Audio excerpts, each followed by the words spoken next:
दोस्तों, क्या आपने कभी सोचा है कि यूपीएससी परीक्षाओं के पीछे लोग इतना पागल क्यों हैं? क्यों यूपीएससी एग्जाम क्रैक करना इतनी बड़ी उपलब्धि है?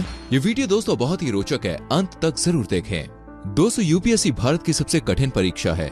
यूपीएससी टॉपर्स आईएएस अफसर बनते हैं। इन अफसरों के पास जो पावर और सुविधा होती है उसके पीछे सब पागल हैं। इन सुविधाओं के बारे में दोस्तों जानकर आप भी चौंक जाएंगे। नंबर 1, एक आईएएस अफसर को रहने के लिए दोस्तों ग्रैंड और लग्जरियस घर दिया जाता है। और सिर्फ घर ही नहीं, घर में खाना बनाने के लिए कुक, गार्डनिंग के लिए गार्डनर, सुरक्षा गार्ड और दूसरे नौकर चाकर भी दिए जाते हैं ताकि ऑफिसर को खाने या सफाई के लिए परेशान ना होना पड़े। इतना ही नहीं, आईएएस ऑफिसर को फ्री में बिजली और टेलीफोनिक सुविधाएं भी दी जाती हैं। फिर चाहे वो ड्यूटी अपने शहर में कर रहा हो या किसी दूसरे शहर में, उन्हें ये सुविधाएं मिलती ही मिलती हैं।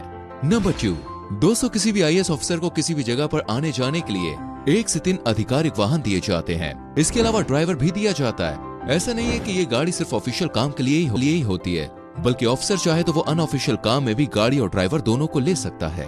नंबर 3, ये आपको सुनने में अटपटा लगा होगा, लेकिन दोस्तों हाँ, ये बिल्कुल सच है कि एक आईएएस ऑफिसर को अगर फॉरेन में जाकर अपनी पढ़ाई पूरी करनी है तो वो अपनी पढ़ाई के लिए 2 साल की छुट्टी ले सकता है। लेकिन हाँ दोस्तों, इसके लिए उन्हें एक बॉन्ड साइन करना होगा। इसके बाद वो अपनी पढ़ाई पूरी करने के लिए बेशक छुट्टी पर जा सकते हैं, लेकिन आमतौर पर ये छूट ऑफिसर्स को 7 साल तक सर्विस देने के बाद ही मिलती है।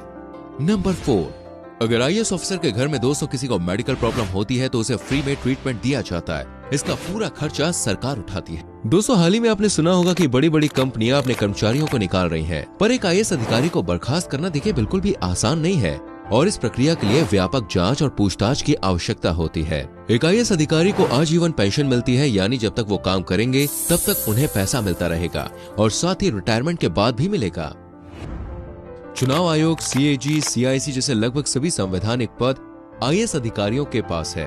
अन्य सभी अफसर जैसे आईपीएस, आईआरएस, आईएफएस आदि आईएएस अधिकारियों के अधीन ही काम करते हैं। एक आईएएस ऑफिसर सरकार और पब्लिक दोनों के बीच में मीडिएटर का काम करता है। ऐसा हो ही नहीं सकता कि किसी आईएएस ऑफिसर की बात को कोई टाल जाए। उनके अंडर में कई सीनियर ऑफिसर्स भी काम करते हैं। एक आईएएस ऑफिसर को सरकार की तरफ से कई जरूरी हक दिए जाते हैं जिनसे वो लोगों की सेवा कर सके और जरूरत पड़ने पर जरूरी कदम उठा सके। इसके अलावा दोस्तों सरकार के कई डेवलपमेंट प्रोग्राम्स की देखरेख आईएएस ऑफिसर ही करता है।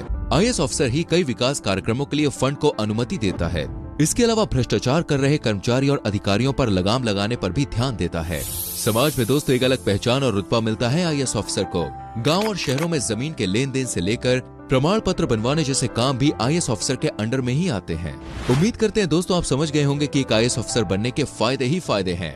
वीडियो पसंद आई हो तो लाइक करें और अगर आपका ड्रीम भी आईएएस ऑफिसर बनने का है तो कमेंट बॉक्स में जरूर लिखें। हम भी तो देखें कितने लोग हैं जो सिविल सर्विस को अपना भविष्य बनाना चाहते हैं। मिलते हैं अगली वीडियो में। अपना बहुत ख्याल रखें। Bye bye.